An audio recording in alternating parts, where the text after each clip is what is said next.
right, so welcome to the regular GI Joe podcast, and today is going to be the first episode.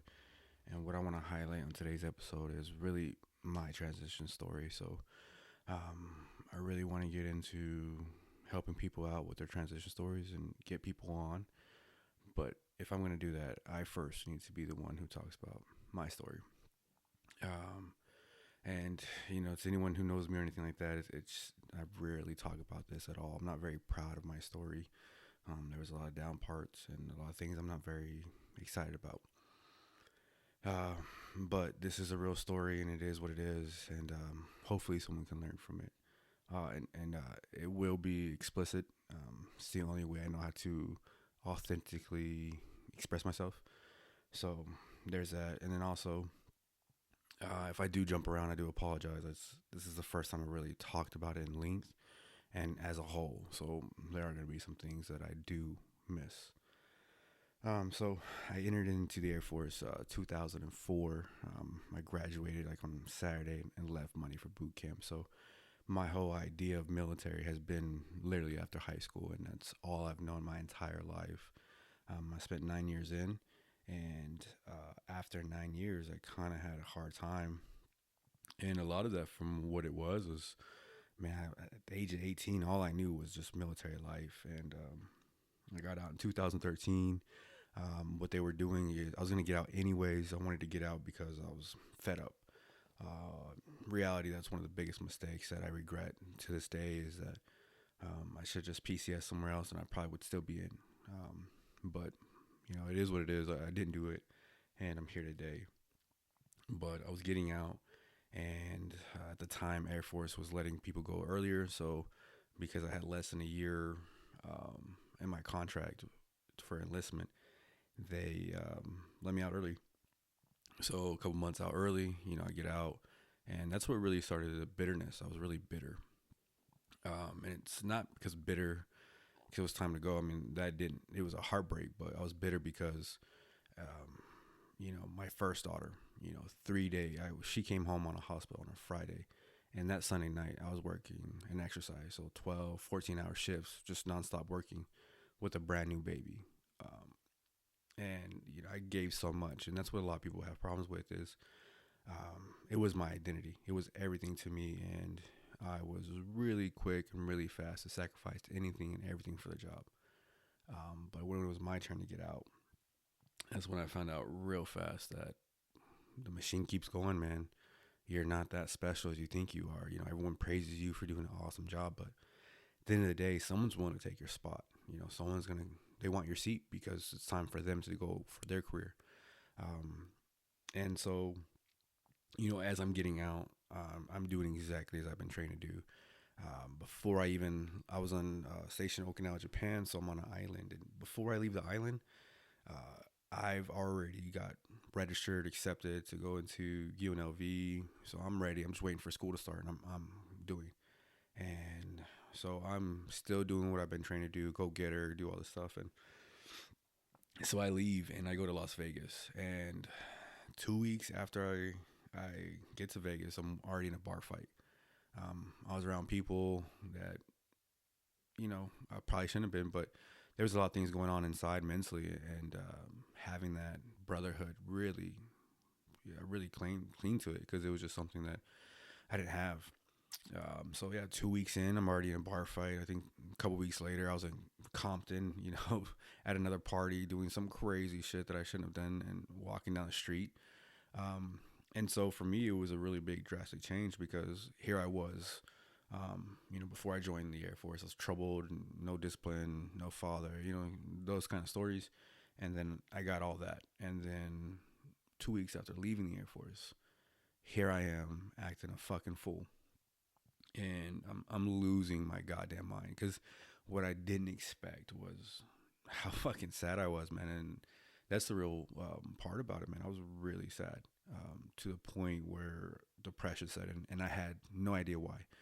And a lot of it is right before you get out, you kind of brag to people like, yeah, I'm getting out, man, and it's gonna be awesome. And yeah, if a job wants me to pay me to do any of this dumb shit, they're gonna have to pay me and da da da, and all this freedom I thought I was gonna have. And it fucking sucked. I'll be honest with you. For me, my transition story isn't, oh my goodness, I killed it. And da, da, da.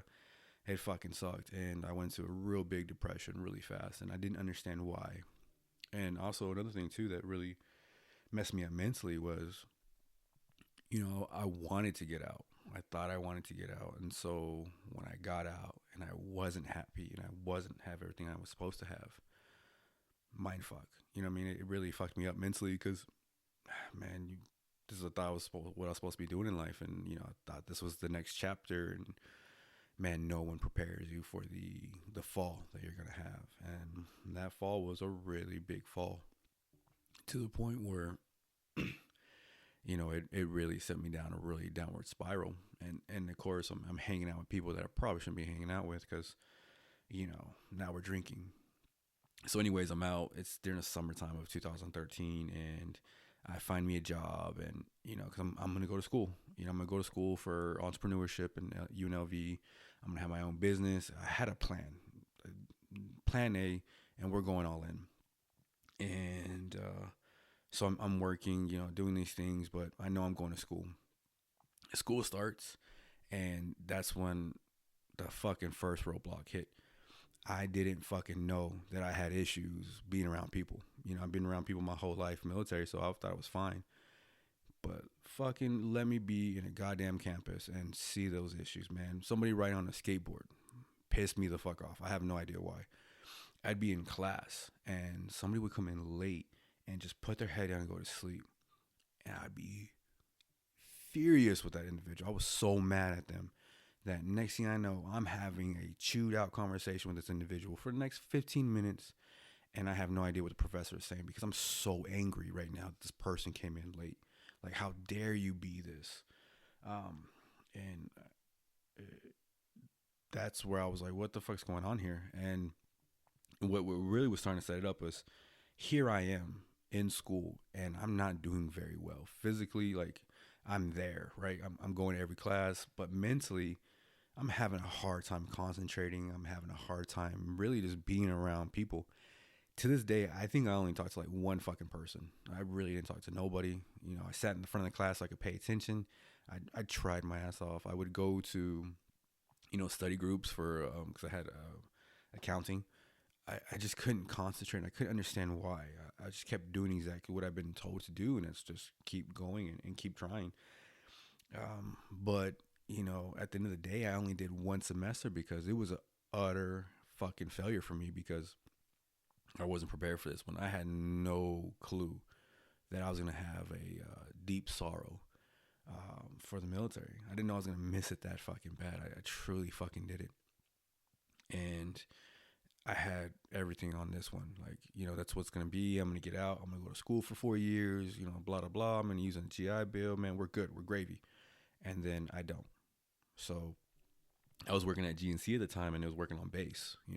I was a reservist for 1 year, which for me, I fucking hated it. I didn't do shit that whole year. I was in agony every time I was there because it wasn't what I was used to doing. I'm used to being at Kadena, man, where it's a high tempo base and you're working your ass off.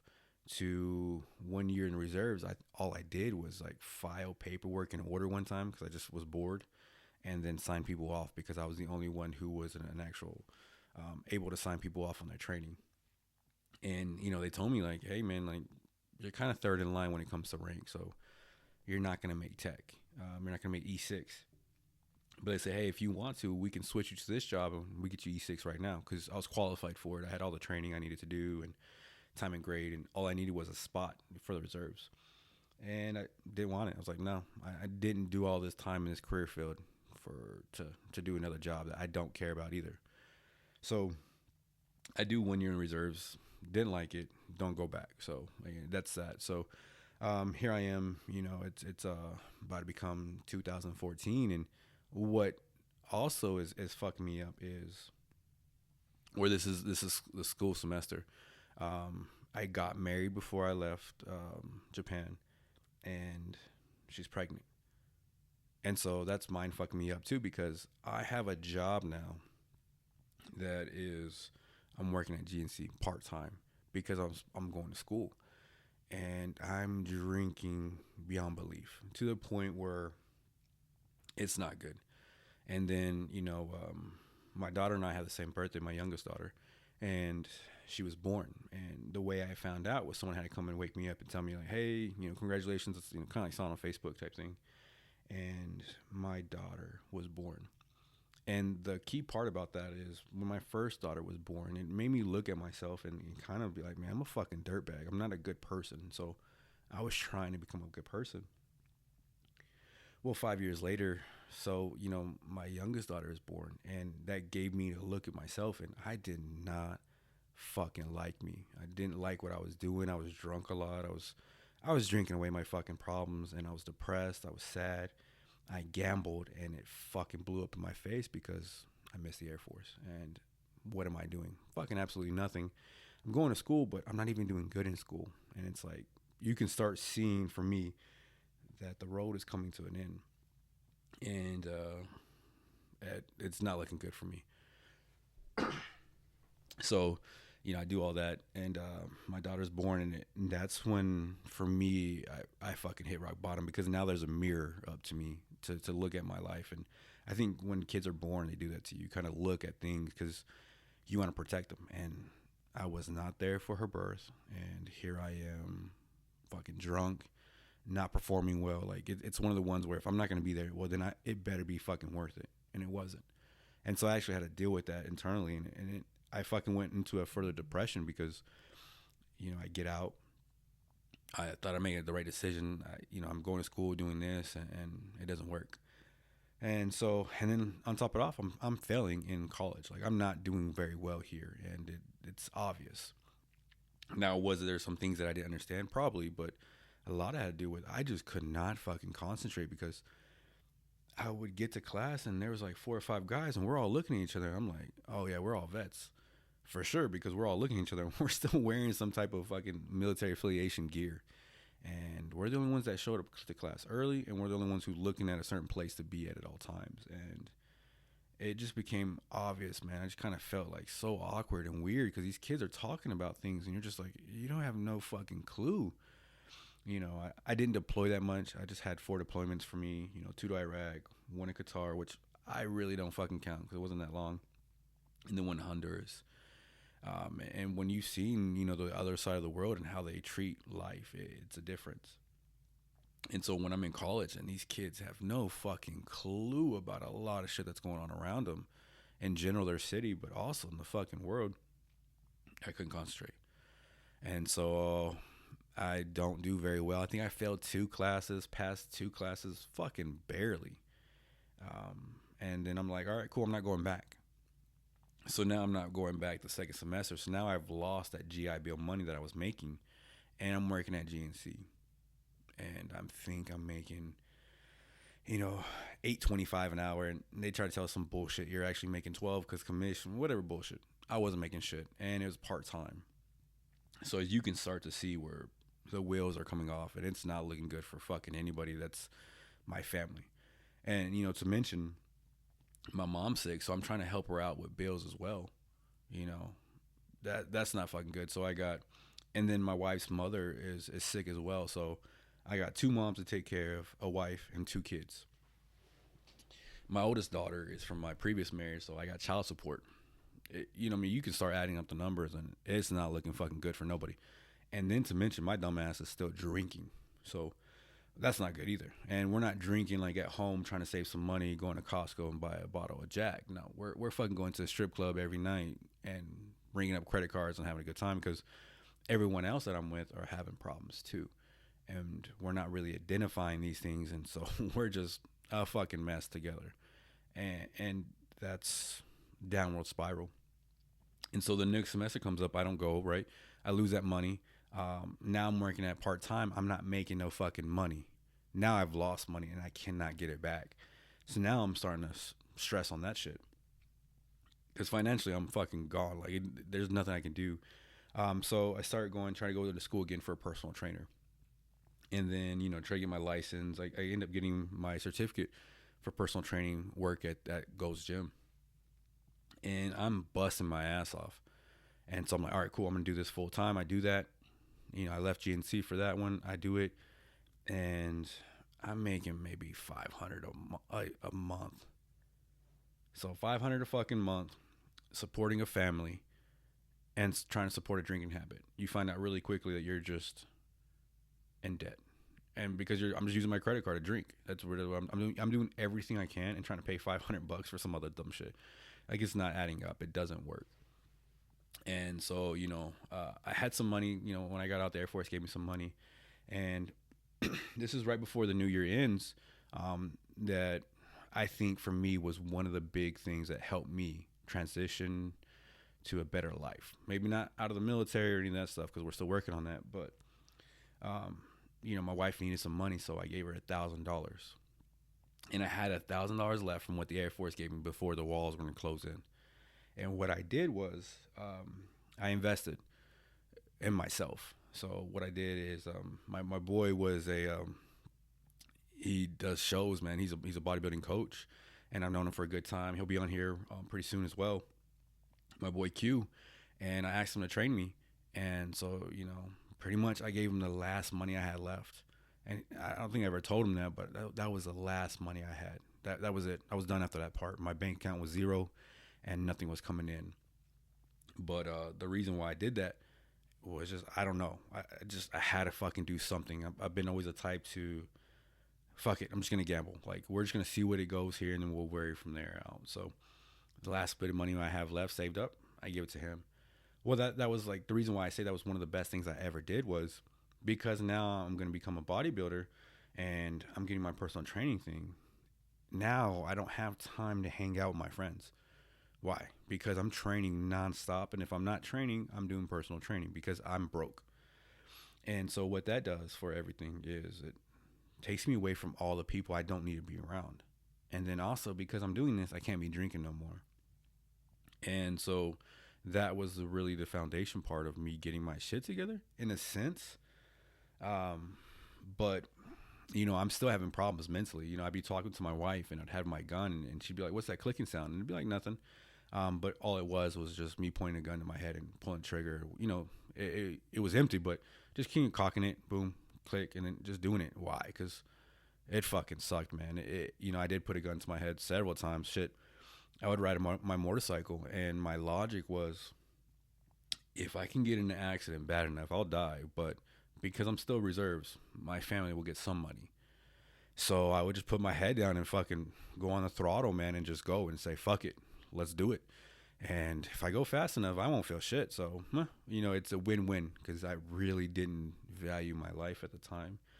And still to this point, kind of like, I'm not really big on my life of, some big thing like that. So, I'm doing those things. But also what helped me was, every morning I'm listening to motivation videos. So I'm not listening to music no more. Now all I'm listening to is motivation, and I'm listening to bodybuilding videos and just trying to learn the craft.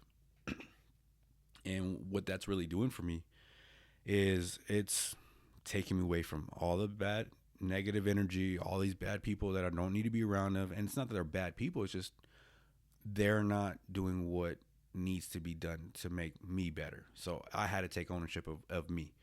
And so that's what allowed me to do, was to actually separate myself from a lot of people that I didn't need to be associated with, because all they were going to do was drink, ride bikes, and party.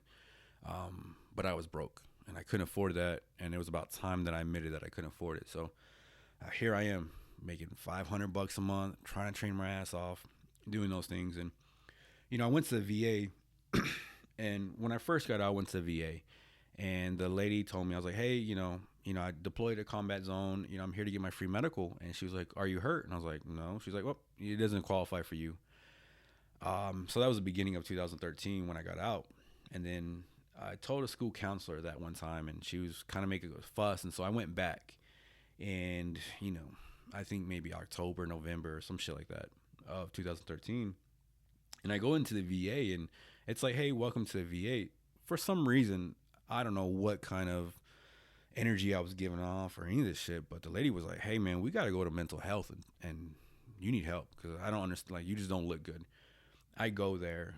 I come out, and I have a bag full of shit. man. I got, some good stuff going on, some ambient, some joint pains, and they gave me some medicine. I still don't know what it is. I forgot what it was, but that was one of the last times that I really let people give me medicine, because the whatever shit they put me on was made me a fucking zombie. So I'm trying my hardest to navigate this world and try to become something else. But the pills they gave me, I just didn't give a flying fuck about anything. I was a zombie. And I hated it so much to this day that when they pushed that on me, no. Like, legit, I'd rather fucking kill myself than fucking be a zombie again. Like, I have two emotions, anger and no fucks. But being a zombie, no. I'd rather just put a gun in my head and just call it a day, because that's too much. Like, I could not take that again. But so I'm on medicine. I'm training I'm actually doing personal training all day. At night, I will give me, an espresso with some protein and do that, and then come home and take an Ambien and crash out.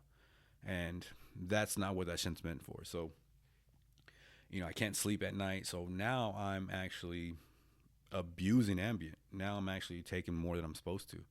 And, they give me a month supply. I'm out in 2 weeks. Why? Because my dumb ass is doubling up. The old school military way of looking at it is saying more is better. So if I can't sleep, fuck it, we'll go 2 and we can be knocked out. It didn't help that I just had an espresso, an hour or two before I went to bed. But for me, I'm like, well, I got Ambien, so I don't need it. I can actually go to sleep. And I'm not really getting sleep either. Anyone who's been on Ambien knows, man, you're not getting sleep. You're just closing your eyes and kind of waking up, But so I'm doing these things, and as anyone that's smart enough to know, man, it's not good. There's about to be a break somewhere, somehow. And so, again, broke, up to debt, up to my ass, doing these things. And I don't even know. We had done the green card process for my wife, but, by the time it's time, that's more money. We don't have the money now, to finish the process. And she's going to come over to Vegas, and I have nowhere to live really for us. A brand new baby. I don't know how to take care of nothing like that. I'm fucked. And so she calls me up and says, like, hey man, I need you to come back to Oki. Help her take care of her mom. Like, she needs me to come back. And so I was like, cool, I'll do it, And right at that time, I think Gold's Gym was going to make me a manager or some shit like that. So I was going to make more money, but she needed me back home. So I was like, okay, cool. So, kind of started getting everything ready. Like, and to me, it doesn't matter. Why? Because, I'm not doing shit, really. I'm not in school, so I don't need to be tied to that location. I'm barely making any fucking money for any of us to survive. So we're all doing shitty as a family. And then, I'm unhappy as can be. And I'm training for bodybuilding. I'm losing weight, and I'm getting around different people. So my mind's starting to clear up. And so, it's not good. I haven't touched, alcohol in a while, but now I'm going through the VA through the process, and they're worried about me mentally. And, I'm still having, I guess suicidal ideations, because I'm doing it all the time. So it's not like shit cleared up for me right away. The suicidal ideations will be, I think, something that I have to just deal with on a regular basis. It is what it is, man. It's just the cost of doing business. So we're looking at summertime of 2014, and I get a loan from USA for the only money they'll give me. And I think they gave me like 10 grand. So I PCS myself back to Okinawa, man. I took my bike, my motorcycle, I took all my belongings, and had no fucking job, had no more money, ran up the credit card bill. So I think the credit card bill was up to $16,000 already, and now I have a $10,000 loan. Well, my mom needed a car, so I went and got her a leased car. So that was no fucking good, because now I got to make payments on a car for my mom. So I drop it off and to her, and then I take off to Japan, and I have no job. I got bills coming in, and I make no income, and I'm already in debt. It's not fucking good. And plus, like, even though I've separated myself, I'm a different person from when I left Japan the year prior, because mentally, I'm not fucking there, man. Mentally, I've become somebody different, and it's obvious. To the point where I think my wife was like, I don't like this version of you.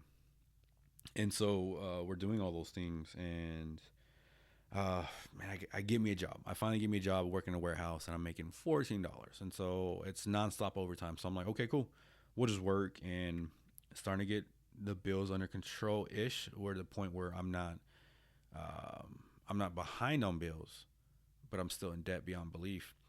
And so, we're 2014, and I'm in this job, and I'm like, hey man, I need to go to school because I ain't like, the military's engraved it into me, at least the Air Force, that you got to go to school, and that's the only way you better. So plus I get the GI Bill, so it's like, okay, I can make some extra money, but this job is like, no, this is overtime is most important. I'm like, man, time and a half at $14.01, fuck time and a half, because it's not making me no money. Education will on this thing. That's how I looked at it. So I found a computer job, and I go do that. I work for the Marines now as a contractor, and I'm doing IT for the Marines. And I'm gonna always do what I do as far as work. I'm gonna always do what I do, and try to excel. And started working there, and so I'm making more money now. So now I can afford some more things, trying to pay off some debt here and there. I really don't have a plan on how I'm gonna pay off debt. I'm just gonna pay it. And so, but this was a point too where we're living off a star card now. I mean, that's how things got bad. They were where I'm living off my old star card, because we ran out of credit cards. Credit cards are max. I had another credit card that was max. Like, we're not doing good financially. And so here I am in Japan, and we're back as a family. But you know, there's nothing like when you meet your daughter for the first time, and she's almost 1 years old, and she kind of looks at you like, I don't really know you. And so I'm dealing with those things, and it fucking sucks, man. I don't think I'm a good dad. I'm like, I wasn't there. I'm not providing. Any of those things don't make sense. And so here we are. We're broke. But most importantly, we're together, in my opinion. So we're working on things. But what that did was it kept me apart from everybody that I didn't need to be around. So now I'm doing those things. And at this time, man, I started reading a book by Osho, which is like, a philosopher, I guess. But apparently, to Netflix, the motherfucker was a cult leader too. So I didn't know that. Netflix wasn't around. I wasn't watching Netflix, and nor was that documentary. So if I would have watched that documentary and known he was a cult leader, I probably wouldn't have read his books. But I read his books, and it started helping me kind of get to my spiritual side of me. I'm not very religious by any means. It's just some of the stuff that I've witnessed, man. I'm not that religiously, but spiritually, I started kind of healing myself and started looking at things and reading a book and trying to better myself. And I'm still doing the bodybuilding. I did it for 8 months, and so I've lost a lot of weight. I feel really good about myself, but also I'm working out now.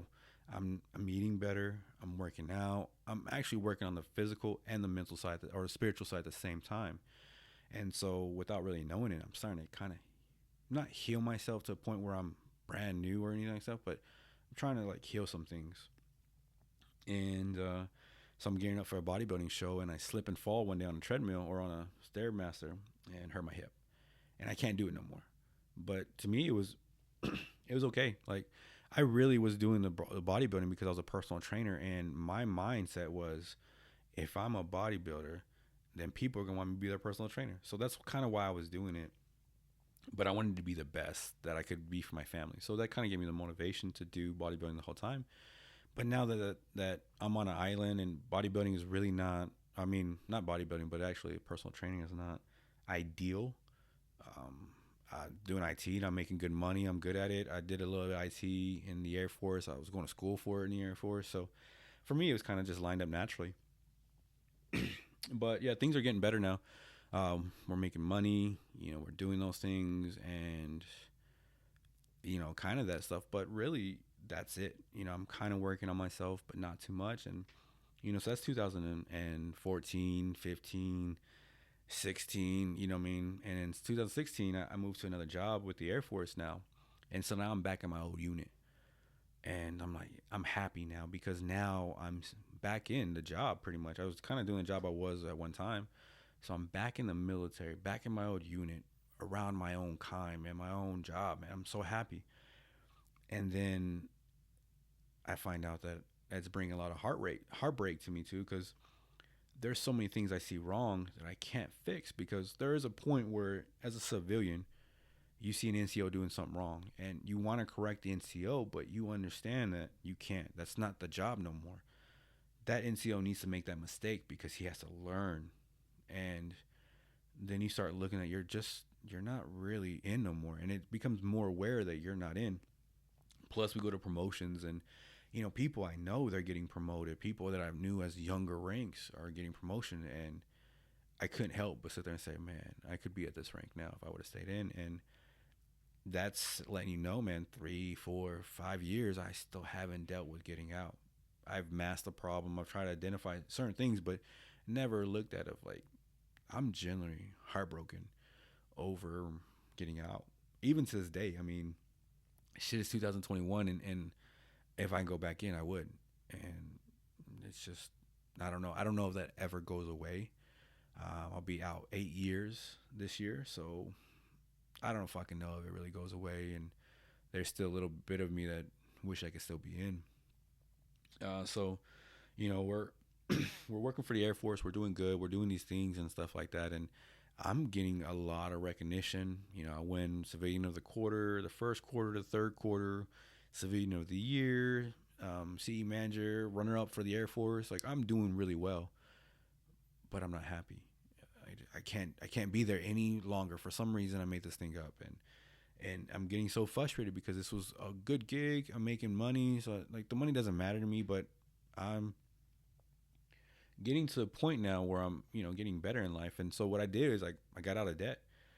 I was in debt from 2013 to I think 2018. So I'm out of debt now, and I can actually start saving money and doing these things. And it's great, but I'm not happy. And so the money part is good.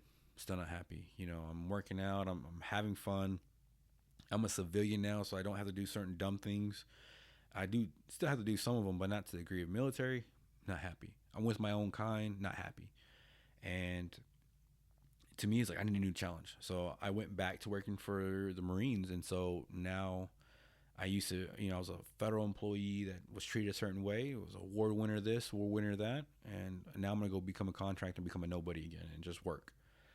And I'm doing those things, getting better at IT, and doing those things, and not happy. And it fucking sucks, man. Like, no matter what way I turn, I'm not happy. And I start freaking out. And so, I was gonna sit there and say, okay, cool. Well, you know what? What have I always wanted to do? One of my old troops is a cop now, and so he was like, hey man, I think you'd be good for this. So I was like, fuck it, man, let's go all in. So I start training to go a cop, and I'm trying to go back into the Air Force at the same time, which they told me fucking no. I guess according to my DD Form 214, my enlistment code says we don't want you. So I'm dealing with that now, right? And so, okay, I was like, all right, I'll be a cop, and I'm training for that, doing all these things. I fly to San Antonio to go take my test.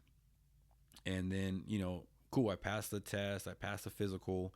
We're there. And they're like, okay, cool, the next step is here. And I'm like, I'm going to back out for right now because I need to do my wife's stuff so that way we can kind of be together. So we're not separated for a year or some shit like that. And so we do her paperwork, and then I redo the thing again and start me all over again for the San Antonio Police Department. And so I go back there, fly out again, do the test, pass the physical, do all that stuff, and then I'm good. Wait months, I think 4 or 5 months, and then they're like, okay, we need you to come out for a second trip where you're going to talk to, you're going to do a new round of tests. I'm like, okay, no problem. Do medical tests, do psychological tests, all that. I get there, boom, my eyes are fucked up. Nope, you can't pass. Like, well, I got corrected lenses. Sorry, you're considered too bad. Your eyes are naturally too bad without lenses. So I'm like, okay. I was like, hey, so if I get, LASIK, will it be good? Like, yep, we're just going to have to fly back out here. I said, okay, cool. Got it. Start talk to my wife. We'll start setting that up, right? That's how all in I am. You tell me something I got to fix, I fix. And so we're there. And I go for a psychological. And so I do all these things. And I've been reading books. I've been trying to get better. I've been doing all this stuff. And here we are. And the lady's like, oh, you're doing great. I just need to see your VA records. I was like, okay. So I go to the local VA.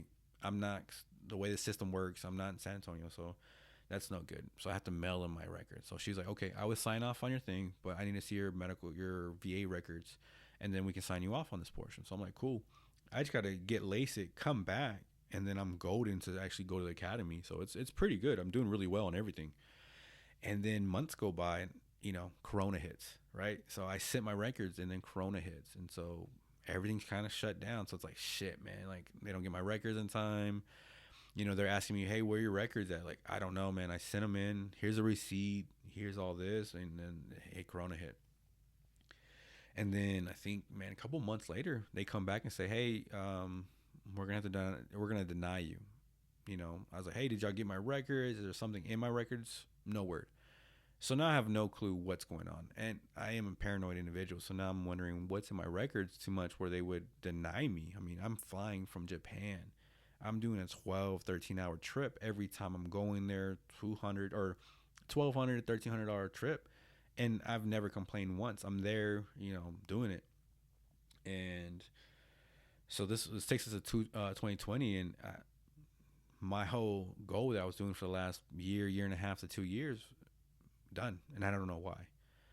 And so I'm like, okay, cool. Well, I want to move to the States because, we start looking at it. We live in a small ass apartment. I want my daughter to have rooms. I want my daughters to be able to have stuff, right? Every parent does. And so I get a local job at the VA here in my hometown. So I'm like, okay, I'll come back home. And come back home, work for the VA. And so I was like, you know what? That'd be good. I can actually do something because I'm going to be around veterans, so I can do IT, and that will help veterans. And it fucking didn't. It fucking sucked. I hated every moment at the VA. Not because, it's shitty, because there was no growth for me. I quickly learned real fast in the VA that where I was at with my job, my skill set was more than enough. So I didn't need to get better. And that's what really messed me up, was there was nothing for me to challenge. To me, I'd already been there. I don't need to get better. I'm good the way I am. And so now I'm clawing again. And I'm doing these things. And if you look at my resume, you'll find out every 2 years, I'm always going to another job. Here we are. I'm a month in, 2 months in, and I'm already looking for other jobs. Like, I'm not here. And it's one of the ones where, and then I signed up for the local police department here. I'm like, cool, let's do it. And they're like, all right, cool. We like your resume. Come in, take your test. And I look at how much they make, and just couldn't do it. Just like, no, man, I'm sorry. I cannot make. I just bought a new house. I'm used to making more money in Japan, doing all this stuff like that. I cannot financially afford this big of a pay cut. I already took a pay cut from Japan coming here, and now I'm taking a bigger pay cut. And so I couldn't do it, man. And what really upset me was I had to make a decision for my family, knowing that I don't know what I'm doing in life. I'm 35 fucking years old, and I'm already looking for another job, and I don't know what to do, honestly. And this is the current part where I'm struggling, is I don't know what I'm doing, because, I've been going from job to job to job, and I don't have the problem where I get fired going job to job. I have the problem where I go and I excel, but I'm not happy. And that's the part that hurts the most, because it's just like, what the fuck do I do? I'm 35 years old. And so, I was like, well, I need to make extra money if I want to become a cop. So I'm going to start doing investments and for real estate. And then I'm also like, all right, cool. Well, I'll just get my realtor license. And so I'm going down that path. And then, so I get my realtor license. I just got it like a month ago or so. And so I said, fuck it, man. I'm going to quit my job, go full time in real estate. And before that, I emptied out my savings account, my retirement fund, and bought property. And like I said, man, for me, it's what the fuck do I do? I'm 35 years old. I've gone from job to job. I'm starting a new job now. If I don't like this shit, like, what the fuck's up? I honestly don't fucking know. And so some of the things that I've been doing over the years is just working my ass off, and that works. And so I think this is the only way you do it. And this is right now. I don't fucking know if it's a good idea or not. I honestly don't know. And so I've been looking for my next mission. I truly believe a lot of us vets, man, the reason why we fail is we don't have a mission. And there is no fucking mission. So what I did was I wanted to help vets, and that's when I kind of got into real estate. Was there's a guy that I'll be interviewing as well, Dallas, man. And when I was going to San Antonio for police, he was my realtor, and that dude was on point, man. He knew shit. He helped me out. I didn't know nothing. He helped me. He gave me the information. Man. And so when I came here to where I'm at now, it wasn't available to my knowledge. There wasn't a Dallas here. And so that's why I was like, hey, I want to help vets and I want to be that guy. And, that's what I'm trying to do really. It's just help people. And maybe that is the calling. Maybe that is the next mission. So that's why I created this podcast, is just because we all have problems. I've talked to my friends and we don't even talk. We don't even talk about what kind of problems we're going through. That issue, I'm even now having still 8 years later, if I'm in a meeting and someone comes in late, I cannot stand it. Or a phone goes off, I cannot stand it beyond belief. Like, it's just one of the things that I just fester. So, there's a things with us vets where we don't talk about it, and so that's kind of my story. Not very proud of it, man, because it's a shitty story, man. It's like I didn't really do shit, and it's not like the story ends and it's like, man, you're fucking killing it. You're this guy. Like, nah, just still here, still trying to figure shit out. So that's why I don't like it too much. I really don't like to talk about it because there's nothing really good about it, man. It's just we're here. But I know I've gotten better-ish. Like, there's still some fucking issues, man. We got anger issues for sure. I'm isolated, and so being back home, it's people try to act like they're my family, but I don't fucking know these people, man, and it sucks because they might even be listening, but I don't fucking know them. They don't know me for goddamn sure. There's a couple people that I served with, man, and those are my brothers right there. I got them, man. My boy John calls me. I'll be on my fucking way to Cali right now if he needs me that bad. That's family right there. There's certain people I'm like, you're family, like you're legit family. My own blood. I've been gone for 16 years and nobody really called me or talked to me and see how I was doing. So it sucks, but I don't fucking know these people, and they try to act like they know me, but they don't fucking know me. And the sad part is I generally don't care. I don't give a flying fuck. Like, I don't care. I got my wife and I got my 2 girls, and that's kind of where I'm at. Unless I say your family, cool. But if it ain't that, I honestly don't give a flying fuck. I don't care, and that sucks because, my family I think is starting to realize I'm not that kid that left. I'm completely different, and that's kind of why I stayed away, because I am different. I don't want to be that guy no more. I don't know who that is. My memory is so bad.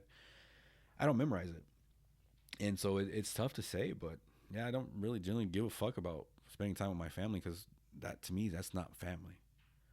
There's a couple people, if I call my boy Izzy, we can have a conversation for hours talking about all kinds of stuff. That's family. Talk to my boy Nori. That's family. Those are certain people, when I talk to them, they're family. But talking to my own flesh and blood, what I got in common with you? We have nothing in common. So it's one of the ones that I'm still dealing with as a thing, because I wanted to move here to bring my daughter close to her family, or at least my mom. But I genuinely do not care about that. So, like I said, this is my story, man. It's not. It sucks because a lot of it involves a lot of drinking, a lot of mismanagement. There's a lot of things you can see ahead where it does not look good, and a lot of the stuff was self-inflicted, man. And now I'm trying to lead a life that's helping others, not because I got it all figured out, because I still trying to figure my shit out. So, why not be on a journey together and figure our shit out together?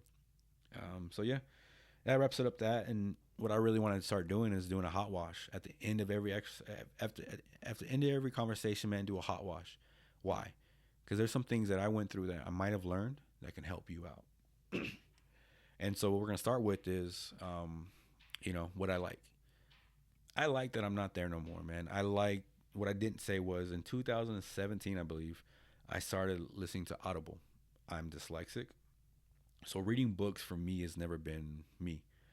So what I did was I got Audible, and I actually increased my information, my knowledge. I started reading books and reading, And I found out, man, A, I'm not dumb, but B, I'm smart. And so I'm learning about finances, I'm learning about self-help. I'm getting better. And so that's what I liked, is that I actually started using the information that really helped me out. Now, am I still making mistakes? For sure. Am I still doing Audible? 100% sure. But I started doing that. Another thing that I liked is I had to get away from those individuals. It sucks, but I had to take care of myself. And so I like that. I like that I took an investment on me. Once I invested on myself, for me, man, that it just I took off from there. And because I read a book, I read a Dave Ramsey book, it helped me get out of debt. Because I read a book about the stock market, I was able to put all my retirement fund that I had picked a lousy one, and was able to make compound interest on it, double that within that amount of time, to help me buy my first property. So that's why books for me were big things, because I was able to expose myself to so much different information that I was able to use that information to better my family. So I like that a lot. I like that I don't drink as much as I used to. Now, do I yearn for alcohol? Oh fuck yeah, man! It's hard, man. It's a day to day thing where sometimes I just want to get fucking blasted. I had to talk to mental health one time, and I just came home and just started drinking. Man, like, that is still me. That I think that's gonna help solve everything. So these are things I still gotta fucking deal with. You know what I mean? It is what it is. But yeah, I like that I don't drink as much. I like that I can drink 1 or 2 beers and not do that. Now, that is because I am terrified of becoming drinking more. That is for sure. So I like those things. I like that I started writing my goals out. So I think 2018, I started writing my goals out, and I read them the other day, and it was pretty cool because what I mean, I read, like, they were very easy goals to accomplish, but they were a goal to kind of set forth, and it kind of gave me a way to kind of sit there and say, okay, to the point now where my goals now, if it doesn't help me to my goals, I don't fucking do it. And if there's an individual that doesn't help me get to my goals, then fuck them. And it's very aggressive that way, because it has to be, because this is for my family. These are goals that are going to help my family, help myself. So if it doesn't help me get to my goals, fuck them. If it's a person who's not going to help me get to my goals, going to bring me down, fuck them. Gotta get them out of my life. Um, Sucks when sometimes it's people you're related to. Just realistically, like, if you're not going to help me do these things, I gotta get the fuck out of here, because I got to do my own thing. So I really, goal setting, man, helped me. It focused me. It put me on target, and just aim, boom, send. And so that really helped out a lot. Books, man, can't get enough on how much that really helped out. And then really the thing that I do to this day that helped me out the most, motivation videos. My mind was so negative that being able to listen to motivation videos nonstop started reprogramming me to a sense where whenever I started feeling down on myself, I would just start hearing something about a motivation. And they're not motivations like, hey, you're a good person. It's like, no, man, you got to fucking work, man. Something knocks you down, you get up and go again. Like, that type of shit. Like, that's what I listen to. Even to this day. First thing as I do is I get up in the morning before I go work out. Man, I listen to motivation. I'm listening to motivation in the mornings, as I'm warming up in the gym. So the first, I'm by myself first thing in the morning, but motivation is what starts the day for me. And that has really changed my mind. I mean, I've been doing that since 2014, and I have not stopped. I contribute that as one of the number one things that helped me out the most, was that my mindset has changed, because now it's positive and optimistic. Not because I am, because I'm always feeding it that information every day. And another one that I liked was gym. I may not be a six-pack guy ripped or anything like that, but I am in the gym trying to become better and putting myself in situations I don't like. It's fucking cold in the gym, and I'm still working out. Now, am I doing the best I can? Probably not, but I'm still there facing it every day, and that really helped me face my obstacles. And one things I didn't like that I was a shitty person, man. I didn't like that I became in love with the way alcohol made me feel. And the crazy part is, when it comes to alcohol, man, I don't even like fucking liquor. Like, I'm a little bitch with it, man. I like my mixed drinks. You get me fucked up off some vodka and cranberry, man, we have a good time. You give me pure vodka, I probably won't drink that much. So that's what's kind of funny about it. Um, I generally don't like that stuff. But anyways, I didn't like that I did that. I didn't like that I just quit on everything. I just gave up on things. I didn't try harder in school. I did go back and get my degree, by the way. So I do have a degree and I did finish it. So that kind of makes it feel better. But I didn't like that. I just kind of gave up because I was having problems. Instead of trying to figure out how do I adapt to these problems, I just kind of quit. Um, things now that I don't like that I do is I still don't know. I still don't know what the fuck I'm doing. I am terrified. I quit all these jobs. I'm doing this stuff. I cleaned out my retirement fund. I'm doing this. I'm doing real estate now, and it's like I'm 35. I still got a lot of life to live, man, and I don't know what I'm gonna do next. So it does worry me a little bit if this doesn't work out, and so that is a caution, man. I mean, that is a sign that I am concerned. Um, I don't like that I have anger issues still, man. I feel bad. Sometimes my daughter will do something and I just snap, and it's just, I wish I could help it. I wish, I hate that my daughter can't scare me. My wife would tell her, like, you don't scare him, man. Like, do not do it. You are not gonna like what's gonna happen, because for me, my daughter has seen it at least twice. My youngest daughter has at least seen a little bit of the anger inside, and it scares her, like, to the point where she doesn't want to come near me because I scared her too much. And I have to live with that shit, man. It sucks. And I'm trying to get better at the anger, but I don't fucking know what else to do, man. I'm just angry. It's just what I use. It's my fire. It's my foundation. It's fucking lava, man. It's just there. It's just growing. It's just there, chilling, hot as fuck, man. So, I don't like those things. Lessons learned, man.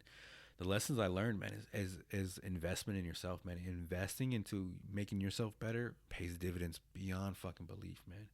I wouldn't be nowhere today where I'm at now if I didn't take the last bit of money I had and invested it in me.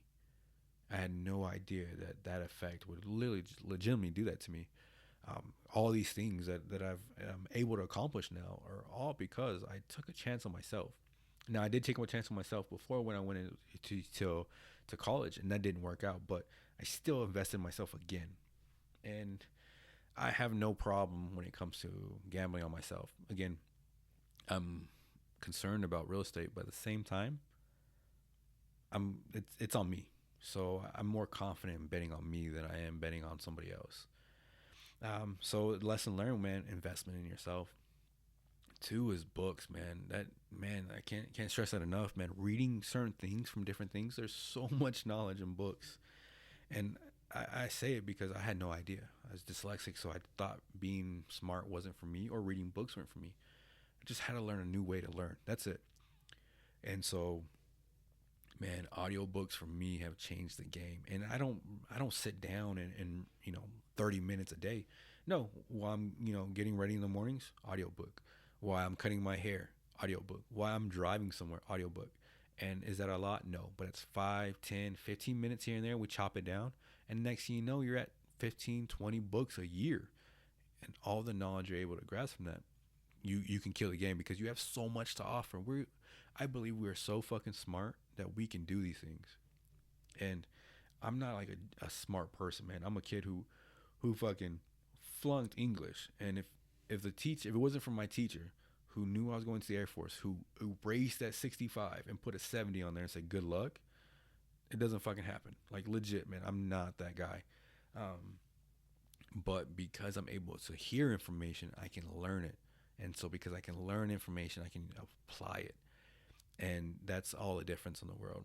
So that was a good thing, man. Books. Again, cannot stress that enough. Please read that. Another thing that I learned, man, spiritual side. Again, I'm not a religious person, but still you need to have a spiritual side. So for me was kind of more going to more of a different side. Sometimes I feel like, man, it's a little bit of a balance act between going full hippie, but I do believe in energy, man. I do believe in karma. I do believe in being a good fucking dude. Like, legit, man. I want to be a good fucking dude for my kids. I just want to be an overall good person. So, there's that. You cannot skip out on your spiritual side. If that's meditating, that's being religious, whatever the fuck it is, you got to find it. It's your own journey, and once you can respect that you're handling that stuff. And again, you may not be a religious person, but then it might be just, you know what? I'm just gonna be nice to people, so they're nice to me. That's that simple is a ripple effect within the world and the universe, and I do believe in all that stuff. And so I think that, man, just being a good fucking dude, man, is good. And also another lesson learned for me is I adapted the Air Force core values as a civilian. And the reason why I make the distinction is because in the Air Force they teach you it, da da da, and you're like, okay, okay, okay, cool. But when you're out, you have your own choice to make. You have to your own person who to be. So for me, was Air Force core values. That kind of helped the depression in a sense because I may not be in a uniform, but I can still live up to that ideal of what a person's supposed to be, right? And even now, I still try to make sure I'm volunteering. I still make sure I do school, at least educational, because why? It's a whole person concept. You can't just be good at your job and still not be the best. You have to help others, and you have to make sure that you're growing in information. So I still use that to this day. That mindset the Air Force gave us for, you got to have bullets for work. It's not all about what you did for work, but it's also what did you do to better yourself and what did you do to better others. The whole person concept. I applied that, and that really helps me out a lot because I have to get better. So there's that. Those are some lessons that I've learned from that, and then going forward, on how do I prove, man? Helping others. That's kind of where I'm at right now, and that's why I wanted to start doing this. And I've known for me, like knowing that I'm trying to do stuff for a podcast that hopefully helps, makes me feel better. So that's the only kind of way that I can improve now is just kind of put all my energy into helping others. And so far it's working out. Don't know if it's going to last forever, but I know that um, I did a job and I was a servant. And so trying to serve myself doesn't feel good, but doing something for others feels amazing. So I was this past weekend, I was helping out refuge services here in Lubbock, Texas, which fucking awesome. They do horse therapy to help, people in general, but also for veterans. And so they had Paul had an actual veteran work day. And so you went out there and I was sweeping the sidewalk and again, dusty as fuck doing that, but I felt good because it's like you're helping to help someone else help someone else. It was like, cool, man. We're back in kind of sort of in a weird way where you're helping to help someone else to help others. It felt great. I loved it. It was like, cool, man. It sucked that I had like dirt in my nose and I was blowing my nose. You can see dirt chunks, but just the fact that you're helping others, I felt was something cool to a point where it's like, I like this feeling. So yeah, those are some of the things that I think you can improve on, man. Is this end all be all? No. Do I still have fucking issues? For fucking sure. I'm still figuring out life. Like I said, I've been bouncing around from job to job, man, the last years since I've been out, and I still don't got it figured out. But I do know that these things have helped me out, and hopefully I can help someone else. Now, is my story rainbow and sunshine? For fuck no. I'm pretty sure if I think of some other things, I could think of some more stuff. I kind of glanced over it really fast, but I'm not very proud of that shit. It does it affect me to this day. Yeah, you put me. Sometimes I look over at a thing and be like, man, if I jump, fuck it, it'll be over with. Because I was talking to my therapist, and it's just kind of sometimes when you look at it and you're just like, man, if this is how it is for the rest of my life, man, it, I do have to think that way. Like, fuck it, why would I want to be here? And so, when we're looking at this 22 veteran, thing a day and people are doing push-ups and doing, hey man, thank you for your support, but that's not fucking it. We got some real fucking issues we got to talk about. And if we're not talking about these fucking issues, it's not going to be 22, it's going to be 23, 24, 20. It's going to keep growing because a lot of us vets are having problems and there's no fucking way to solve this shit. We're just going to have to live with it. So until we start talking about what we got to live with and what we're going to do with and have contingency plans, I think the number's going to keep growing. So, hey man, thank you for your 22 push-ups, man, but that's not fucking it. We got to, as vets, in my opinion, we got to take care of our own and we got to fucking talk about this shit, man. There's a lot of us having some really dark fucking stories going on right now. And every fucking time we talk to each other, it's all gravy, man. Hey, man, we good, man. Oh, doing good. Da, da, da. Trying to tell you our achievements because a lot of us, that's all we've been trained to do is talk about achievements instead of talking about the real issues. And so it's going to take vets, man, to talk to other vets and saying, hey, man, this is what I'm going through. And then they open up and tell you, like, fuck, I'm going through the same fucking problem too. So, hey, man, thank you for listening. This is my story. It's nothing great, nothing gravy, none of that stuff, but it's mine. And I can only make it better or I can make it worse, but it's really up to me. So hopefully this helps. This is the regular G.I. Joe podcast, man. Stay tuned for more, and thank you for listening.